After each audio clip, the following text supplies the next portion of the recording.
కృతజ్ఞత అంటే చేసిన మేలు మరవకుండుట. లూకాసు వార్తలో యేసు ప్రభుకు ఎదురుగా 10 మంది కుష్ఠరోగులు వచ్చినారు. యేసు ప్రభు, మీరు వెళ్ళి యాజకులకు మీ దేహం కనపరుచుకుపోండి అన్నారు. వారు వెళ్ళుచున్నగానే శుద్ధులేదు. అయితే వచ్చింది ఒక్కడే వచ్చినాడు. మరలా గొప్ప శబ్దంతో దేవుని మహిమపరిచినాడు. కాబట్టి కృతజ్ఞత కలిగి మనం ఉండాలి. దేవునికి స్తోత్రము కలుగును గాక. మనం చదివినటువంటి భాగంలో మరొకసారి చదవండి. సంగీతములతోనూ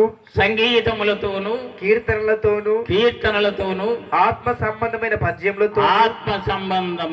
పద్యములు, కీర్తనలతో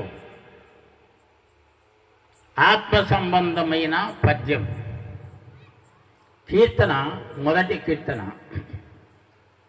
దుస్తుల ఆలోచన చొప్పున నడువక, పాపుల మార్గమున నిలువక, అపహాసకులు కూర్చుండు చోటను కూర్చుండక, యెహోవా ధర్మశాస్త్రమునందు ఆనందించుచు దివారాత్రము దానిని ధ్యానించువాడు ధన్యుడు. అతడు నీటి కాలువలయోరను నాటబడినదై ఆకు వాడక తన కాలమందు ఫలమిచ్చు చెట్టు వలె నుండును.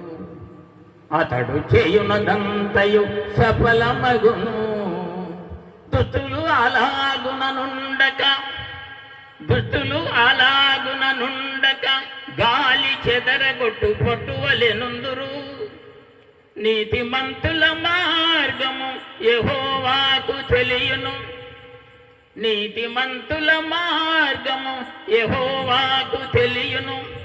దుష్టుల మార్గము నాశనమునకు నడుపును.